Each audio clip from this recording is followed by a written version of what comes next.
Ever seen a CEO humiliate a kid for knowing more than he does? It happened one bright afternoon at a luxury restaurant in Midtown. The table froze as Richard Hale slammed the Arabic contract and sneered, "You understanding this?" Beside the silver trays stood Maya Johnson, 14, dark-skinned, steady-eyed, the last person anyone expected to speak up. But when she opened her mouth, every word turned the air electric. Something was about to break. The clinking of silverware stopped as Richard Hale's voice sliced through the air.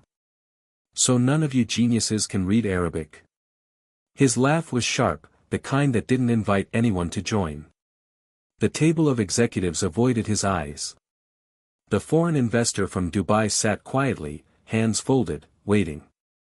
Richard's gaze shifted and landed on the only person standing, a teenage girl refilling water glasses.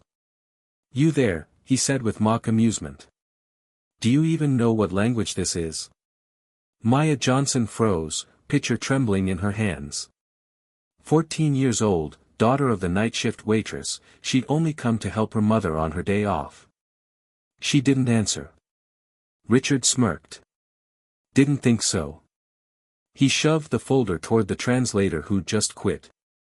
"Guess we'll have to dumb this down for everyone." The room went silent, except for a soft voice from the corner. "I can read it, sir." The laughter that followed felt like knives. Richard leaned back, arms crossed. "You read Arabic? Please. You probably can't spell your own name in cursive." A few executives chuckled under their breath. Maya's mother whispered, "Sweetheart, don't," but the girl had already stepped closer. Her heart thudded, but she kept her eyes on the document. "This line says, the supplier retains all community trade rights," she said clearly. The Dubai investor raised an eyebrow, interested. Richard snorted. "She's guessing. Sit down before you embarrass yourself." Maya hesitated, feeling every eye burn into her skin.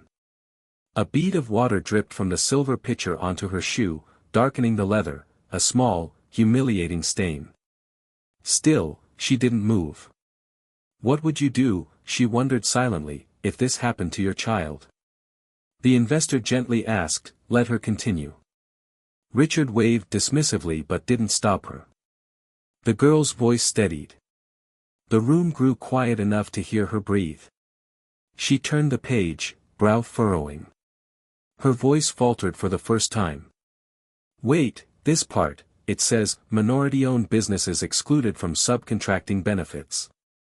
That's not what your English version says." Richard's smile vanished. "You're mistaken," he barked.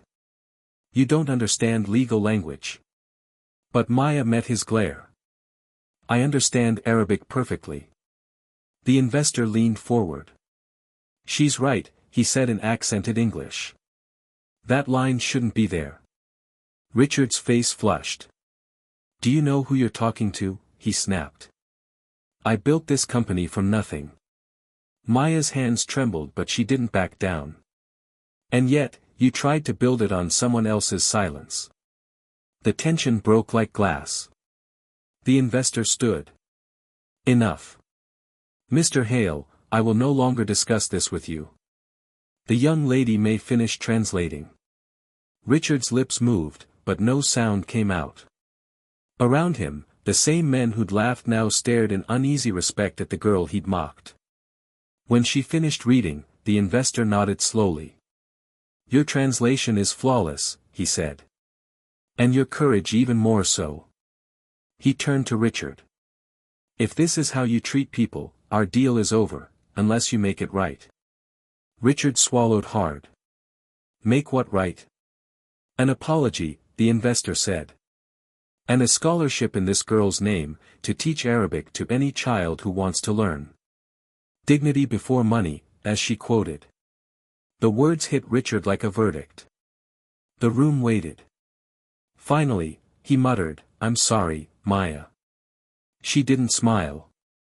She simply placed the contract back on the table. "Next time," she said quietly, "read before you speak." Her mother's eyes filled with tears. The investor extended a card. Dubai Language Institute. We could use minds like yours. As Maya left, the water stain on her shoe had dried, but the mark she left on that room would never fade.